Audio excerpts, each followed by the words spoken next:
Oh, c'est vrai, Amour, c'est ma bouteille qui est restée là-bas. Amour, c'est pas moi, là. Ah, Amour, c'est l'autre. C'est l'autre.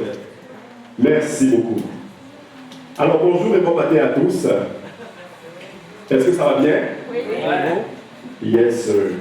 Alors, c'est vraiment une joie d'être avec vous ce matin.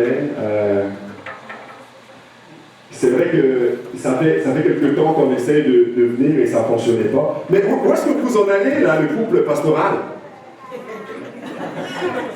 Jacques et Louise, vous partez où, là? On s'en va, nous Ah non, c'est pas permis, là. Louis, c'était à l'école. On va aller brancher. OK.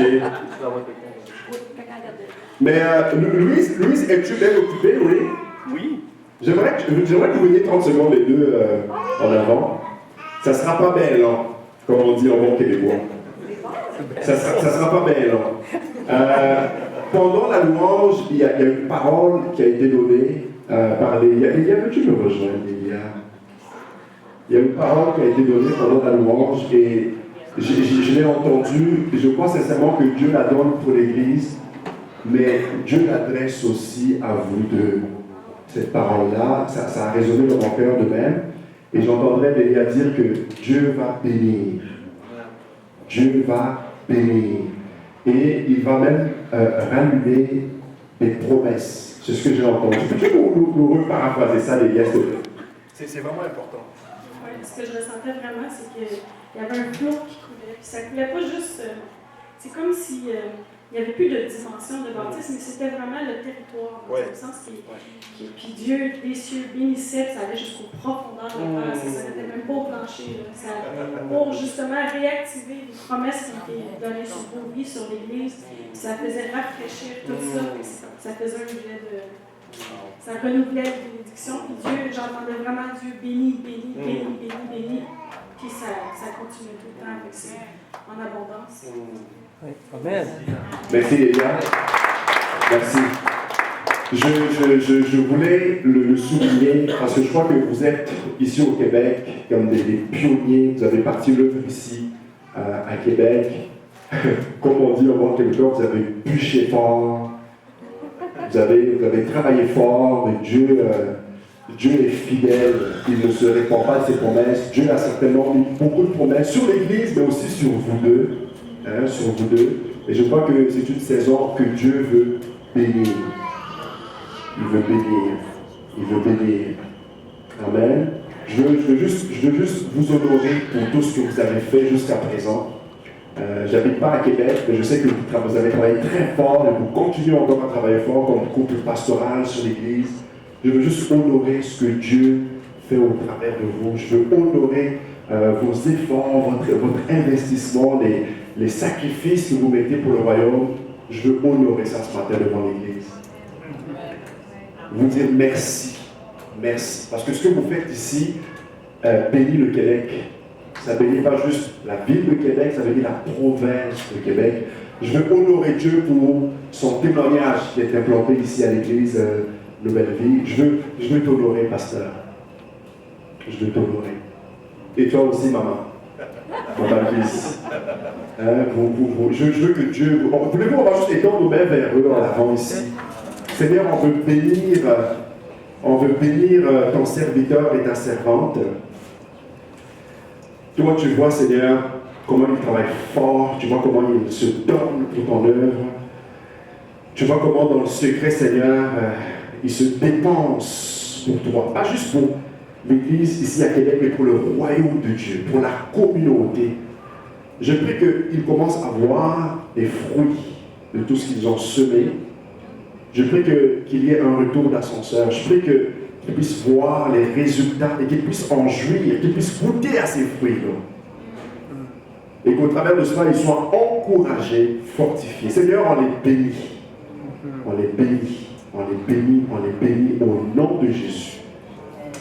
Alléluia.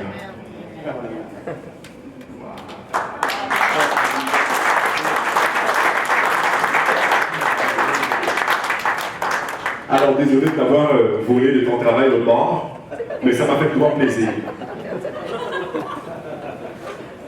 Gloire à Dieu. Alors, mon nom est Freddy, je suis né au Congo, en Afrique. Ça fait Depuis 2014, non, 2014, non, 2094 qu'on est ici.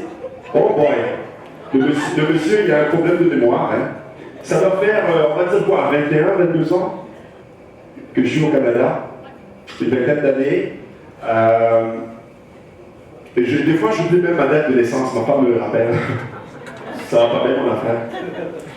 Voilà, donc je suis marié à Colette, qui va se lever. Je l'appelle Amour. Amour, je suis marié avec Colette. Ça fait 13 ans de mariage. 13 ans qu'on est mariés. Ouais. 13 ans qu'on est mariés. On a 2 enfants. J'ai la photo, ma première, c'est Jessica, ça c'est ma première fille. Jessica a aujourd'hui 10 ans. Elle a 10 ans, puis elle est très très mignonne. Et après j'ai Olivia. Olivia c'est la deuxième. Olivia elle vient d'avoir 9 ans. Elle vient d'avoir 9 ans, Olivia. Puis ça c'est les deux ensemble, Jessica puis Olivia, CDP. On est vraiment reconnaissant envers Dieu de sa grâce. Alléluia. Gloire à Dieu. Et je veux dire combien je suis fier de mon équipe de Sherbrooke. Je suis vraiment béni d'avoir des hommes et des femmes de Dieu comme ça, qui aiment Dieu de tout leur cœur, qui servent Dieu de tout leur cœur, c'est merveilleux. Et Amour, ma femme, Alain Martineau. Alain est marié avec Lédia, et ensemble, ils ont les 3 enfants qui sont partis, Nathan, Chloé et Rosalie. Alors, ils sont les responsables de la louange à Sherbrooke. Love you, guys. Love you, love you, love you, love you. J'ai Grace, qui est mariée avec Jasper. Voulez-vous vous lever les deux ensemble, les amoureux? Yes! Alors, j'ai eu le privilège de les marier, ça fait 1 an. Ok, dans ma tête, c'était déjà 2. Ça veut dire que ça va bien, là. Alors, un couple qu'on apprécie beaucoup à l'église, merci Jasper et Grace. Et j'ai Max. Max, savez-vous, Maxime, il était encore un tout petit garçon quand le pasteur Jacques Bellemare l'a présenté au Seigneur à Sherbrooke. Ouais, quand il était à Sherbrooke, il était encore un bébé. Aujourd'hui, c'est un monsieur. Et j'ai Nick Gervais également qui nous accompagne. Et très très fier de vous, les amis. Yes. On est une très grosse équipe à Sherbrooke et on a tous ce désir de voir la gloire de Dieu. De voir Dieu descendre sur son peuple, de voir Dieu faire des prodiges, des signes et des miracles. On est habité avec ce terrain de cœur de dire on ne peut pas vivre sans lui. On a besoin de lui. Il est tout pour nous et sans lui on n'est rien. Amen. Comme disait quelqu'un un jour, s'il n'est pas Seigneur de tout, il n'est pas Seigneur du tout. Il doit être Seigneur de tout dans nos vies, dans notre quotidien. Et je prie que chacun d'entre nous, qu'on puisse avoir cette aspiration, cette soif de voir la gloire de Dieu. Combien croient que Dieu peut bouleverser la ville de Québec? Et il peut vraiment le faire pour de vrai, là. Il peut complètement bouleverser la ville de Québec. Mais il a besoin de toi. Il a besoin que tu participes, que tu collabores avec lui dans cela. Alors, nous, à Sherbrooke, c'est ce qu'on veut. On veut voir la gloire de Dieu. On est comme un petit peu tanné de la religion. On est comme un petit peu tanné. Comme on dit au Québec, on est écœuré de la religion. Nous, on cherche une relation avec le Père. Parce que la religion rend des gens comme des esclaves. La religion nous met en prison. La religion nous met à faire, alors que la relation nous emmène juste à être. Être qui on est. On n'a pas besoin de prouver quoi que ce soit à qui que ce soit. On est des enfants de Dieu et on vit cette relation-là, tout simplement. Tout simplement. Voilà. Alléluia. Et Dieu nous appelle ses enfants, il a envoyé son fils Jésus à la croix pour ça. Alors, ce matin, Je veux aussi saluer les gens quand je connais Denise et Marc qui étaient à Sherbrooke. Content de vous voir. Puis, je veux vous bénir vous aussi. Vous bénir pour qui vous êtes, Marc et Denise. Vous portez beaucoup en vous. Hein? Dieu a mis beaucoup en vous. Il a investi beaucoup en vous. Et ça va être fierté. Fierté quand on pense à vous. Puis, vous avez semé beaucoup à Sherbrooke, Marc et Denise. Et l'héritage que vous avez déposé bénit encore plusieurs aujourd'hui. Je me souviens, Denise, quand je venais nouvellement à l'église, je te voyais travailler là. Puis je t'ai entendu faire la louange. Ça, c'était, je pense que c'était ma première réunion à Sherbrooke avec Daniel Descaries. Je t'ai entendu faire la louange. J'étais comme, waouh, quel beau cœur. Quel beau cœur. Alors, Dieu a mis beaucoup en vous. Et ce n'est pas pour rien que Dieu vous emmène ici, à Québec. Alors, juste laissez Dieu faire ce qu'il veut accomplir au travers de vous. Juste dites oui à ce que Dieu veut faire. Même si de fois vous avez l'impression que c'est pas tellement au rythme que vous voulez, juste laissez Dieu faire. Amen. Et il va vous surprendre. Il va vous surprendre. Avec une troupe de guerriers dans ça. Seigneur, merci pour Denise et merci pour Marc. On veut vraiment les recommander à toi. Nous aimons notre frère et notre soeur. Et on aime particulièrement ce que tu as déposé en eux. On a besoin de ces talents-là. On a besoin de ces talents-là qui sont là pour nourrir le corps de Christ. Alors nous prions, Seigneur, que tu les emmènes à d'autres endroits où ils vont te voir comme ils t'ont jamais vu auparavant. Je prie que leur don soit relâché. Que leur appel soit relâché, Seigneur. Et que eux-mêmes, Seigneur, en soient étonnés de voir jusqu'où tu peux aller, Seigneur. Bénis-les dans leur foyer, Seigneur, dans leurs entreprises, dans les finances, dans la santé. Yeah. Wow. Bénis-les de façon royale. De façon royale. Qu'il en soit ainsi au nom de Jésus. Au nom de Jésus. Je veux bénir tous ceux qui sont bénévoles ici à l'église, vous qui êtes impliqués dans cette église ici. Je veux vous bénir parce que vous êtes la fierté du royaume de Dieu. Combien sont impliqués ici à l'église? Combien faites quelque chose à l'église? Quelques mecs se lèvent. Merci Alain, j'étais content de te rencontrer hier. Merci de ton bon service. Merci infiniment. Alors, gardez la main levée, vous qui êtes impliqués à l'église. Seigneur, tu vois ces mains qui se lèvent, qui se donnent pour ta maison. Seigneur, on veut t'honorer, Seigneur. On veut les honorer également. Je prie, Seigneur, que tu les bénisses pour ce qu'ils font dans ta maison. Je prie, Seigneur, que tu envoies sur eux la pluie de l'arrière-saison, que tu rafraîchisses, Seigneur, tes enfants, Seigneur. Alors qu'ils te servent, alors qu'ils s'impliquent dans ta maison, toi, tu les bénis, tu bénis leur famille, tu bénis leur santé, tu bénis, Seigneur, tout ce qui les concerne. Je prie vraiment, Seigneur, que ta bénédiction les accompagne, jour après jour, au nom de Jésus. Amen. Et si vous n'êtes pas encore impliqué à l'église, c'est peut-être le temps de le faire, parce qu'il y a des besoins. Et tu peux faire la différence avec ton implication. Pas juste ta présence à l'église, mais il faut mettre la main à la pâte. Vous savez pourquoi? C'est la maison de notre Père. C'est la maison de notre Papa. Alors, c'est juste normal. On ne devrait même pas nous pousser dans le dos pour s'impliquer dans l'église. Parce que c'est la maison. Lorsqu'on a compris que c'est la maison de mon Père, à l'âge de 12 ans, Jésus-Christ rentre dans le temple et il dit, ne savez-vous pas que je dois m'occuper de la maison de mon Père? À l'âge de 12 ans. Alors, si vous n'êtes pas encore impliqué dans l'église, eh bien, c'est peut-être le temps de le faire. Parce que c'est la maison de ton Père. Et vous vous accumulez un paquet de bénédictions en faisant ça. C'est sûr, Dieu vous bénit.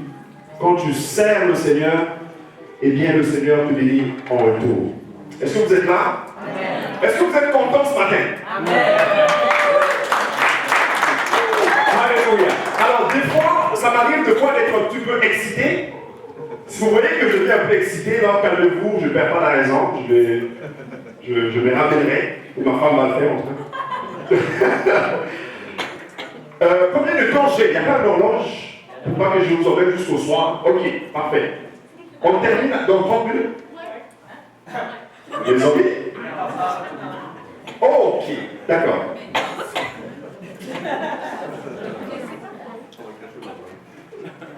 Mais vous savez, on est juste bien, hein, d'être dans la maison de Dieu. J'avais des amis à Montréal, on disait on est chill. Chill. Dans la maison de papa, on n'a pas besoin de protocole, on est juste bien. On est bien dans sa maison, surtout que le psalmiste va dire seulement une heure dans cette parole vaut mieux que 1000 ailleurs. J'ai ressenti dans mon cœur de vous parler sur le secours du Père. Le secours du Père dans la détresse, le secours de notre Papa. Si vous êtes humain comme moi, et j'espère que vous l'êtes, vous avez sûrement remarqué que dans la vie, eh bien, on fait face à toutes sortes de situations, toutes sortes de difficultés, toutes sortes de combats, des luttes, toutes sortes de conflits, toutes sortes de tiraillements. Parfois, c'est l'oppression de l'ennemi. On fait affaire à toutes sortes de souffrances, de difficultés, de détresse. On a besoin de se rappeler que le Père nous donne un secours dans les moments difficiles. Lorsqu'on est dans la détresse, on a besoin de se rappeler que nous avons un Père qui vient pour nous secourir. Il nous a promis du secours. Tu n'es pas obligé de vivre ta souffrance tout seul dans ton coin. Comme si ton père t'avait oublié. Comme si ton papa n'est pas sensible à ta situation. Tu n'es pas obligé de souffrir tout seul dans ton coin. Je me rappelle, lorsque je suis allé en Afrique, ça fait 2 ans. Je fais un tour en Afrique. Puis j'ai eu la peur de ma vie. Rendu là-bas, je devais aller d'une ville à une autre. Okay. Je suis parti, quand je suis rendu là-bas, il fallait que je parte dans une autre ville au Congo où j'étais. Et je venais d'apprendre que ça faisait pas très longtemps, il y a un avion qui était tombé. Et moi, j'embarquais dans l'avion. Une compagnie locale. Des fois, c'est pas évident. Tu sais, tu rentres dans l'avion puis tu entends les affaires shaky, là. Là, tu te dis, wouhou! Et c'est pas très sécuritaire. Fait que là, quand j'ai pris l'avion, je m'en allais atterrir bientôt, c'était le soir. Et là, je ne sais pas ce qui s'est passé. Notre avion est entré dans une tempête. Il y avait une tempête, on voyait des éclairs et tout ça. Puis à un moment donné, là, l'avion a commencé à shaker dans tous les bords. Puis là, on arrête même, on descendait tout d'un coup, on montait. La panique a pogné dans la place. Et c'était tellement violent que je me suis dit, ça y est, aujourd'hui, là, je suis mon verre. Aujourd'hui, je suis parti. Mais j'ai vraiment eu la peur de ma vie. Tu sais, quand l'avion commence à aller dans tous les sens de même, là, puis après ça pique de même, ça remonte de même, c'est pas normal, là. Non, à un moment donné, ça fait une chute. J'ai dit, oh Jésus, là, je pourrais te rejoindre. Aujourd'hui, je pourrais te rejoindre. Et ça criait dans la place, les gens commençaient à... Tout le monde est devenu chrétien tout d'un coup. Les gens commençaient à crier à Dieu, il y en a qui criaient dans toutes sortes de langues. Moi, j'ai entendu des langues dans l'avion, là, toutes sortes de langues. En Afrique, il y a beaucoup de dialectes. Hein. Puis à un moment donné, je me suis dit, ok, Seigneur, je pense que c'est peut-être le temps pour moi d'aller te rejoindre. Prends soin de ma femme, prends soin de mes enfants, j'honore tout ce que tu as fait dans ma vie aujourd'hui, alors je m'en viens, Seigneur. Et ça a duré plus d'une demi-heure dans cette tempête-là. À un moment donné, l'avion a atterri. J'ai failli me promettre de ne plus jamais embarquer dans un avion. Tellement j'ai eu peur. Mais le problème, c'est qu'il fallait que je retourne au Canada par avion. Alors, dans ce moment-là de panique, et je vous assure, ça criait dans l'avion, c'est la détresse. C'était la détresse, vraiment, les enfants qui criaient, les femmes qui criaient, puis c'était la détresse. Et je me suis rappelé en dedans de moi que l'Éternel est mon secours. Je vais mettre ma foi en lui. L'Éternel est mon secours. Et il y a un texte que je vais lire avec vous dans le psaume 50. Le psaume 50, au verset 15, je me rappelle, quelqu'un a dit, le meilleur moment d'évangéliser, c'est quand un avion est en détresse. Là, tout le monde est ouvert à l'espoir. Psaume 50, verset 15, quand tu seras dans la détresse, va dire Dieu, quand tu seras dans la détresse, appelle-moi et moi je te délivrerai. Ça vous arrive-tu des fois d'être dans la détresse? Combien ici Dieu vous a déjà délivré d'une détresse, d'une situation qu'il n'y avait plus d'espoir, peut-être que c'était la maladie, un accident ou une complication quelconque, c'était désespéré, Dieu vous a délivré d'une détresse. Combien parmi vous ce matin? Wow! Ok. Peux-tu me dire de quoi Dieu t'a délivré en quelques secondes?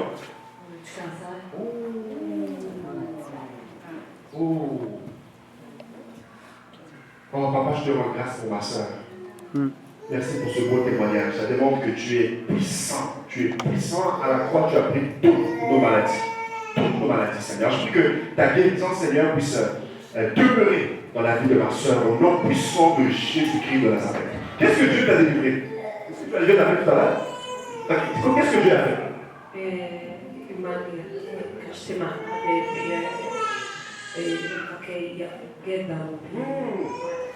Alors, il y avait la guerre dans ton pays, puis Dieu t'a sauvé de ça, puis il t'a guéri. Seigneur, merci pour ce que tu as fait pour ma soeur. On sait que seul toi peux faire ces choses-là, et on veut reconnaître combien tu es grand, combien tu es puissant, combien tu es un sauveur. À toi la louange et la gloire, au nom de Jésus. Amen. Qui d'autre a levé la main ici de ce que Dieu a fait? Oui, qu'est-ce que Dieu a fait pour toi? L'accident en voiture, il y avait les roues qui étaient fâchées, et puis la voiture est freinée brusquement. Un accident grave, mais Dieu t'a sorti de là. Seigneur, merci encore. Nous ne pouvons pas cesser de te louer parce que tu fais des merveilles, Seigneur. Tu fais des grandes choses et que tout ceci sert à la gloire de ton nom. Ce que tu as fait hier, tu peux le faire encore aujourd'hui. Tu ne changes pas. Merci pour ma soeur au nom puissant de Jésus-Christ de Nazareth. Alors, nous avons un secours auprès de Dieu lorsque nous sommes dans la détresse. On a un secours auprès de Dieu. Et ce matin, je pense que le Seigneur veut t'encourager à cela. Je me rappelle quand j'étais en Côte d'Ivoire, dans l'Afrique de l'Ouest, j'étais logé dans une famille et je ne savais pas que cette famille-là fréquentait une secte. Une secte qu'on appelle le christianisme céleste. Et moi, je priais Jésus, j'allais à l'église, je jeûnais et tout ça. Puis à un moment donné, ça commençait à déranger dans la maison. Et ils m'ont hébergé pendant le temps de venir ici au Canada. Et ça commençait à déranger parce que je parlais trop de Jésus, je priais et ils n'aimaient pas ça. Et je commençais à le ressentir. Un jour, alors que je dormais dans la nuit, dans mon esprit, je savais qu'il fallait que je fasse attention parce que ça devenait un peu conflictuel. Pendant que je dormais, il y a un esprit mauvais, un vrai démon qui est rentré dans la chambre et qui est venu, je dormais face contre le plafond, qui est venu se placer sur moi et qui m'a étouffé, je ne pouvais plus respirer. C'était une oppression. Je ne pouvais plus respirer. Je le voyais, je le voyais. Et j'avais juste mon esprit qui me restait. Dans mon esprit, je disais, Père, tu as dit que tu es mon enfant. Pourquoi tu me laisses de ma vie? Père, tu as dit que tu es mon enfant. Fais quelque chose. Papa, tu as dit que tu es mon enfant. Je ne pouvais pas le dire parce que la voix ne sortait plus. Et je parlais dans mon esprit, papa, tu as dit que tu es mon enfant. À un moment donné, il y a comme un bâton. J'ai vu un bâton, carrément un bâton, qui est venu au-dessus de ce démon-là, qui l'a frappé. Puis le démon est sorti. Puis là, j'ai retrouvé la respiration. Là, j'étais comme, ouh, c'est sérieux. C'est sérieux, comme on dit en créole, c'est sérieux, bagaille ça, yo. C'est son créole ici. Mais on est. Bagaille sérieux, oui. Alors, Dieu est notre secours. Et j'aimerais ce matin te répéter cela. Dieu est ton secours. Qu'importe la situation par laquelle tu passes, Dieu reste notre secours. Et il ne fait pas comme cette histoire qui s'est passée à Sherbrooke, où un homme qui marchait dans la rue, il s'en allait au travail, puis soudain il a fait une crise de cœur et il est tombé. Il est tombé là. Puis le monsieur qui venait derrière lui, quand il l'a vu tomber, il est venu vers lui. Il a vu que le monsieur faisait une crise de cœur. Fait que là, il se tourne autour de lui et il voit qu'il y avait une ambulance qui était garée là-bas. Alors il a couru vers l'ambulance. Il dit, monsieur, il y a quelqu'un qui fait une crise de cœur. Puis les ambulanciers lui ont dit, on veut bien vous aider, mais vous devez appeler la centrale avant. Je vous assure. Ça s'est passé à Sherbrooke. Vous devez d'abord, dans notre protocole, il faut qu'on respecte le protocole. Appelez le 911. Et si le 911 nous donne l'autorisation, là, on va aller secourir. Ça s'est vraiment passé de même. Alors, Dieu n'est pas comme ça. Une chose que Dieu n'attend pas de faire un conseil des anciens avant de... On peut compter sur le secours de notre Père. Il y a plusieurs témoignages dans la Bible qui nous disent comment Dieu a intervenu quand son peuple était dans la détresse. Exode chapitre 3, le verset 7. J'ai vu, il va dire à Moïse, j'ai vu la détresse de mon peuple. C'est Dieu qui parle. Oh, oh. J'ai vu, parce qu'il y en a qui pensent que Dieu ne voit pas. Dieu voit tout. Exode 3, j'ai vu la détresse de mon peuple en Égypte. J'ai entendu les cris que lui font pousser les oppresseurs. Oui, je sais que mon peuple souffre. C'est pourquoi je suis venu pour le délivrer. Waouh! Et ça peut s'appliquer à toi ce matin. J'ai vu ta détresse. Dieu va dire, j'ai vu ton problème, j'ai vu ta détresse, j'ai même entendu tes cris, j'ai vu tes larmes. Je sais que tu souffres. C'est pourquoi je suis venu pour te délivrer. Oh, je suis fier d'avoir un papa comme ça, moi. Alors, désormais, je peux marcher avec assurance dans ce monde. Comprenez-vous? Parce que je sais que j'ai un papa qui prend soin de moi. Il me protège. Il est la personne la plus forte au monde. Il me protège. Alors, de quoi aurais-je peur? Je peux faire confiance au Seigneur. Il y a d'autres textes dans la Bible qui parlent comment Dieu secourt son peuple. Au psaume 107, il y a beaucoup de scénarios dans le psaume 107. Les versets 4 à 6, certains étaient perdus dans un affreux désert, sont retrouvés le chemin d'un lieu habité, mourant de faim et de soif. Ils étaient en train de perdre courage. Alors, dans leur détresse, ils appelèrent le Seigneur à leur secours et il les délivra du danger. Et un autre scénario au verset 10, d'autres misérables prisonniers enchaînés étaient assis dans un obscur cachot. Ils avaient été rebelles aux ordres de Dieu, ils avaient méprisé les décrets du Très-Haut, ils les firent plier sous le poids de la peine sans que personne pour venir les relever. Alors, dans leur détresse, il y a des détresses dans la vie. Il y a des détresses, des situations que Dieu seul peut intervenir. Alors, dans leur détresse, ils appelèrent le Seigneur à leur secours et il les sauva du danger. Un autre scénario, verset 17. D'autres montraient qu'ils avaient perdu la raison, d'autres ils se conduisaient mal par leur faute, ils étaient accablés de tourments et écœurés par toutes sortes de nourriture, ils avaient déjà un pied dans la tombe. Alors, dans leur détresse, ils appelèrent à grands cris le Seigneur et il les sauva du danger. Ça veut dire qu'il n'y a pas de scénario que Dieu ne peut pas délivrer. Verset 23, un autre scénario. D'autres s'étaient embarqués sur la mer, ils exerçaient leur métier sur l'océan. Ceux-là ont vu de quoi le Seigneur est capable. Et le miracle qu'il fait sur la mer, leur bateau était projeté vers le ciel, puis dévalé dans les eaux. Eux-mêmes étaient la proie du mal de mer, puis de vertige, tombant comme des gens ivres. Tout leur savoir-faire était tenu en échec. Alors, dans leur détresse, dites avec moi, alors, ils appelèrent le Seigneur à leur secours et il les tira du danger. On dirait que tout ce que Dieu attend, c'est que tu cries à lui.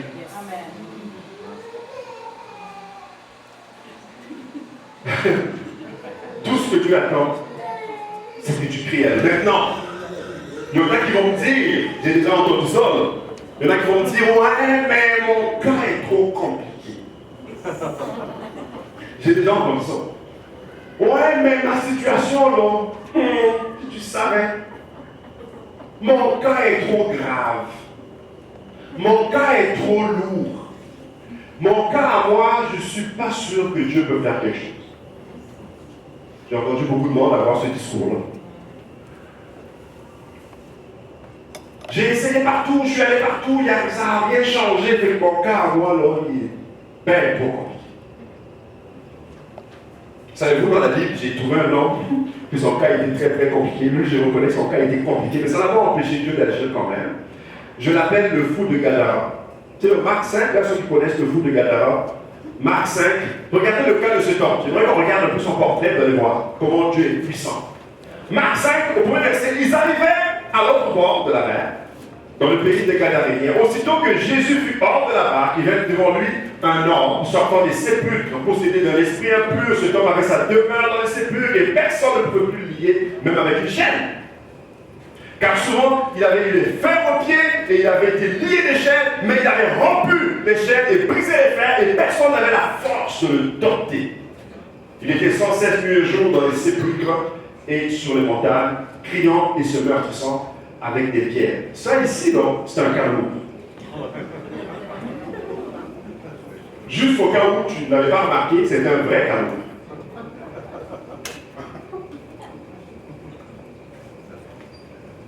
Ça, c'est le genre de cas que les psychologues ne peuvent plus rien faire. Les psychiatres sont comme dépassés.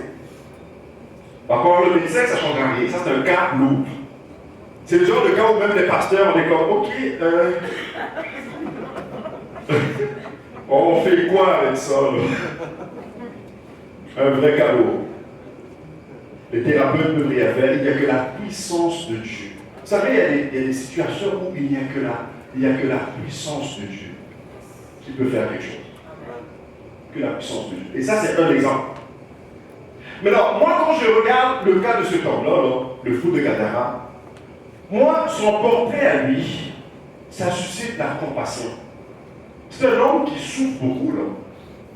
Au-delà de tous les signes qu'on peut voir, qu'il a cassé les chaînes, personne ne peut le dompter, il dort dans les cimetières, au-delà de tout ça, là, on donne qu'il y a quelqu'un qui souffre.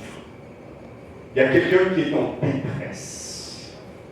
Et on commence à le voir de plus en plus. Nous, là où on est à Sherbrooke, au centre-ville de Sherbrooke, il y a une église qui est là, qui s'appelle Acte 21.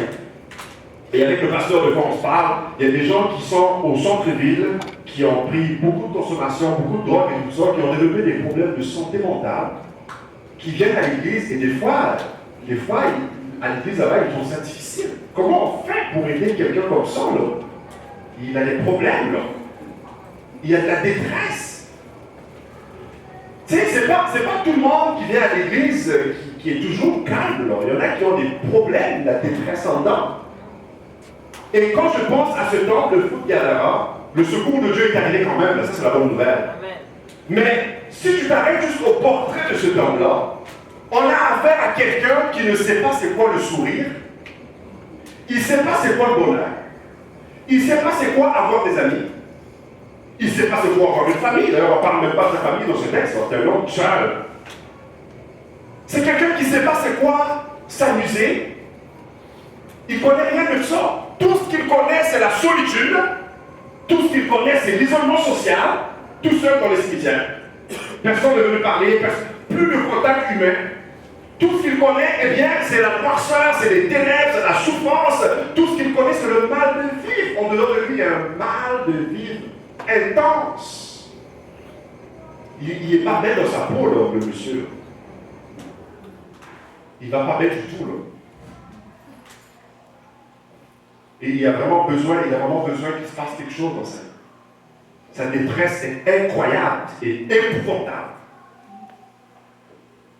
Et on voit même au verset 5, son mal de vivre est tellement intense qu'il cherche même à se détruire lui-même. Tu sais, on dit qu'il se tape dessus avec les pieds. Désolé, c'est pas un gâteau. Il se meurtrit avec des pierres, des cailloux. Il se tape dessus et ça saigne. Savez-vous quoi? Dans mes études, d'abord, j'ai fait une maîtrise en relationnel, en counseling pastoral, et à l'Université de Sherbrooke. Et il y a une technique. Il y a quelque chose qu'on appelle, en anglais, le cutting, ça te dit-tu? Quand les gens se coupent, parce qu'ils. Le taux de mutilation, les gens se coupent parce qu'ils souffrent. Il y a tellement un mal de vivre en dedans, on se coupe pour se soulager. Et ce temps-là, c'est un peu le scénario qui se passe avec lui. Il souffre tellement qu'il se tape dessus et on dirait que ça le soulage, lui-là, de se taper dessus pour sortir sa souffrance et sa misère. Il ne va pas bien, là. Et j'ai entendu qu'au Québec, ici, on a le plus haut taux de suicide au pays. les gens se tuent. Les gens se jettent en bas du pont Jacques-Cartier, les gens se jettent dans les métros, les gens se tuent à cause du mal de vivre. Il y a un mal de vivre. Alors, le monde a besoin du secours de Dieu. Parce que rendu à ce niveau-là, là, t'as beau acheter des types de gorge chez Jean Coutu, là. T'as beau acheter des Advil à Pharmaprix ou à Family Prix. Ça ne donne pas grand-chose. Tu as besoin du secours de Dieu. On a besoin que Dieu puisse intervenir tellement le mal de vivre est intense. Et ce matin, on va terminer bientôt. J'aimerais prendre le temps de prier avec toi. Je ne sais pas c'est quoi ta détresse en dedans. Est-ce que ta détresse est plus au niveau affectif, au niveau spirituel? Est-ce que c'est au niveau psychologique, relationnel? Je ne sais pas. Quelle est la détresse que tu vis? Mais je crois que Dieu est un Dieu qui secourt ses enfants. Il est un Dieu qui secourt ses enfants.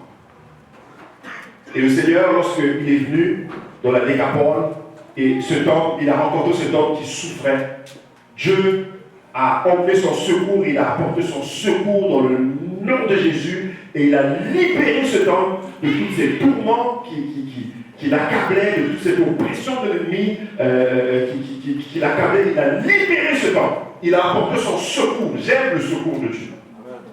Le secours de Dieu, ce n'est pas juste t'aider au niveau de ton emploi, parce que tu cherches un travail. Le secours de Dieu, ce n'est pas juste de t'aider dans les études. Le secours de Dieu vient même au niveau spirituel, au niveau psychologique. Ça va dans tous les domaines de l'être humain. Le mot sozo, qu'on dit. Le sozo, quand Dieu apporte son salut, c'est un salut qui est total. Corps, âme et esprit. C'est le mot sozo. Le secours de Dieu vient nous libérer dans tous les domaines de nos vies, dans tous les aspects de notre personne. C'est un salut qui est profond, qui est total, qui est complet. Ce n'est pas juste une partie de ta vie. C'est un secours qui s'installe dans toutes les dimensions de notre être. Alors, le Seigneur a libéré cet homme, on le voit au verset 15. Au verset 15, alors le peuple sortit pour voir ce qui était arrivé, et ils vinrent vers Jésus et ils virent cet homme, le démoniaque, celui qui avait été possédé par la légende. Il était assis. Parce que lui, c'était impossible de le voir assis avec les gens. Ça ne marchait plus. Là. Et cette fois-ci, il était là, il était assis. Puis il était habillé. Puis il avait retrouvé son bon sens. Et ça, c'est un miracle, ça. C'était un cas lourd. Jésus l'a fait en quelques secondes. De même. Donc, il y a eu un après, plutôt, un avant, puis un après. De même, la puissance de Dieu fait ça. Et j'aime comment ça dit qu'il était habillé, il était vêtu. Ça veut dire que cet homme-là marchait dans la ville, il n'y avait même pas de vêtements. Il était nu. Donc, plus de dignité humaine devant tout le monde. Jésus a ramené tout ça. La dignité humaine. Cette fois-ci, il était vêtu. Et il a retrouvé son bon sens. Waouh! Mais moi, je veux un Dieu comme ça, moi, là. Hey! Je veux un Dieu même qui libère, qui délivre et qui ramène le bon sens. Cet homme a expérimenté le secours de Dieu ce jour. Et de plus en plus, ma femme et moi, on est en train de vivre un peu la même chose avec la ressource qu'on a à Sherbrooke. On a une ressource qui s'appelle le Carrefour d'Espoir. On héberge des gens, des hommes, qui ont des problèmes avec la toxicomanie, drogue, alcool, tout ça. Et les gens viennent et je vous assure, ils sont maganés. Les gens sont vraiment maganés. Ils arrivent là, puis plus de bon sens, ils font des choix que tu te demandes comment tu peux faire des choix de même dans ta vie. Tu es en train de te faire du mal à toi-même. Il y a André qui a plus de sens, plus de dignité humaine. C'est vraiment l'œuvre de l'ennemi. Et on les accueille là-bas, on a 13 lits, on les accueille, on les aide, on leur donne un transport à l'église à tous les dimanches, ils viennent à l'église, et on en voit maintenant qui acceptent le Seigneur, qui se font baptiser à l'église parmi eux, et qui retrouvent leur bon sens, qui commencent à marcher avec Dieu. De plus en plus, Dieu fait des miracles. Et il est en train d'apporter le secours à ces gens-là. Et il y a deux d'entre eux qui ont voulu partager leur témoignage rapidement. Je vais juste vous dire en quelques mots ce qu'ils disent. On ne dira pas leur nom, c'est anonyme. Et lui, il dit ceci: je suis un homme de 57 ans. J'ai subi des abus sexuels à l'âge de 5 ans jusqu'à l'âge de 7 ans. Cela m'a emmené à vivre des peurs et de l'angoisse à un tel point que je commençais à paranoïer. Je vivais beaucoup de haine et de culpabilité. À l'âge de 12 ans, j'ai connu la drogue. Et j'ai consommé toute ma vie de l'héroïne et de la cocaïne. J'ai fait 5 overdoses, 3 tentatives de suicide. Je me suis injecté de l'eau de Javel pour mourir. C'est spécial. Il s'est injecté avec une seringue de l'eau de Javel pour mourir. J'ai passé 17 années, 17 ans de ma vie en prison. J'ai fait 5 thérapies pour l'alcool et rien n'a marché. Car le malaise intérieur était toujours là et je devenais de plus en plus insupportable. Je me suis retrouvé en psychiatrie. Aujourd'hui, j'ai été diagnostiqué bipolaire. Je prends une médication. J'ai connu l'Église, merci Seigneur. J'ai connu l'Église, le Carrefour. J'ai commencé à aller à l'Église, mes peurs ont disparu. Le malaise intérieur est parti. Je suis un nouvel homme. Merci à mon Dieu pour ce beau cadeau. Le secours de l'Éternel. C'est des cas que même le système ne sait plus quoi faire avec. On les emmène en psychiatrie, l'hôpital, thérapie, ils ne savent plus quoi faire. Mais Jésus le fait. Un autre qui dit ceci, j'ai 49 ans. Mes parents se sont divorcés lorsque j'avais 7 ans. J'étais le mouton noir de ma mère et elle me l'a fait sentir. J'ai vécu le sentiment de rejet et d'abandon, cela m'a beaucoup traumatisé. À l'âge de 9 ans, j'ai fumé ma première cigarette. Et à l'âge de 14 ans, j'ai connu la boisson et le pot. Je suis devenu quelqu'un de violent. À l'âge de 16 ans, je suis devenu alcoolique et toxicomane. À 17 ans, j'ai quitté la maison familiale. À 18 ans, je suis devenu un dealer de drogue. À 19 ans, j'ai connu l'itinérance. Je désirais mourir tellement que j'étais triste en dedans de moi. J'ai fait 5 tentatives de suicide. J'ai fait environ 20 thérapies. Les choses ont finalement changé lorsque j'ai laissé entrer Jésus-Christ dans mon cœur. Aujourd'hui, je me trouve au carrefour de l'espoir parce que j'ai enfin trouvé l'espoir. Les choses ne sont plus noires et j'ai retrouvé le goût de vivre. Notre Père apporte le secours. Peut-être les liens à la musique. Notre Père apporte le secours. Alors, je ne sais pas quelle est cette situation que tu vis présentement, que tu ne sais plus où mettre de la tête. Tu ne sais plus où mettre de la tête. Tu te dis peut-être que ça ne changera jamais. Peut-être que tu es tellement découragé, tu as tellement tout essayé, ça n'a jamais marché, là, tu es comme découragé des règles, comme on dit en bon québécois, tu es découragé des règles. Mais je pense que ce matin, Dieu veut te dire, hey, lâche pas mon enfant. Lâche pas. Il y a encore de l'espoir. Et Dieu est celui qui répond. Lorsque nous on crie à lui, eh bien, dans notre détresse, il nous délivre de notre détresse. J'aimerais qu'on ferme nos yeux pendant quelques instants. Alléluia.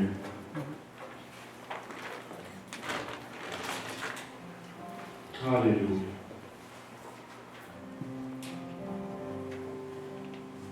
Si tu es ici aujourd'hui, peut-être que je ne connais pas tout le monde, peut-être que tu es venu pour la première fois, peut-être même pour la deuxième fois, et tu n'as pas encore fait la paix avec Jésus.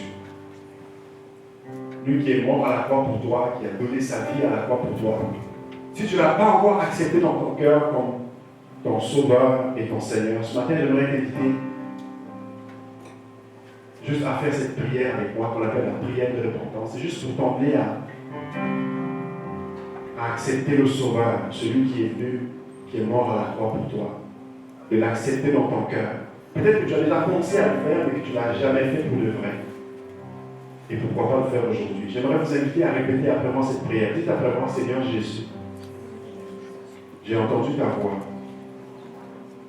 Je vais t'ouvrir mon cœur pour t'accepter comme mon Sauveur et mon Seigneur. Je demande pardon pour tous mes péchés. Fais de moi un enfant de Dieu et apporte-moi ton secours. À partir d'aujourd'hui, je veux marcher dans tes voies. Au nom de Jésus. Alors, si tu as fait cette prière pour la première fois aujourd'hui, ce qu'on appelle la prière de repentance, eh bien, tu deviens un enfant de Dieu. Et ça, c'est le début. C'est le début de tout. lorsqu'on accepte Jésus dans nos cœurs, eh bien, beaucoup de choses prennent place par la suite. Beaucoup de choses. La Bible dit que lorsqu'il est venu à la croix, lorsqu'il est mort à la croix, il est mort à la croix pour toi. Pour toi. Et il a pris toutes tes maladies, toutes tes souffrances.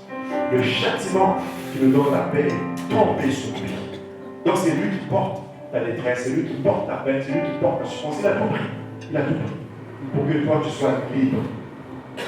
Alors je t'encourage à partir d'aujourd'hui à commencer juste à prendre du temps à la maison, à chercher sa face plus, à lire la Bible. Commencer à grandir dans les voies de Dieu.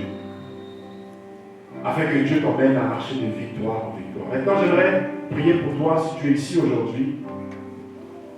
Je te dis, mais j'ai déjà accepté Jésus dans mon cœur, mais j'ai tellement de la misère. J'en arrache tellement. J'en arrache tellement.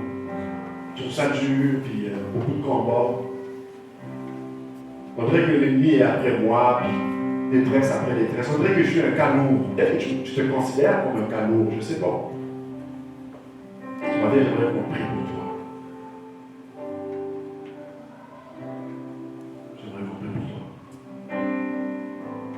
Alors, j'aimerais que nos yeux restent fermés. Si ce matin tu es là, tu dis, oui, moi j'ai besoin du secours de Dieu. Juste lève la main là où tu es, alors que les yeux sont fermés. Moi j'ai besoin, oui, je vois ta main. Je vois ta main aussi, je vois ta main également. Tu peux baisser ta main. D'autres personnes qui aimeraient dire, moi j'ai vraiment besoin de son secours parce que c'est tellement difficile. J'aimerais qu'on prie pour moi, oui, je vois ta main aussi. Je vois ta main également, ma soeur. Alléluia. Le Seigneur, il est le Père qui nous aime et il veut nous apporter son secours, son secour. Maintenant, j'aimerais demander de prendre ton courage à deux mains, de faire un pas de plus, de me rejoindre en avant, on va prier pour toi. Ce n'est pas un temps de spectacle.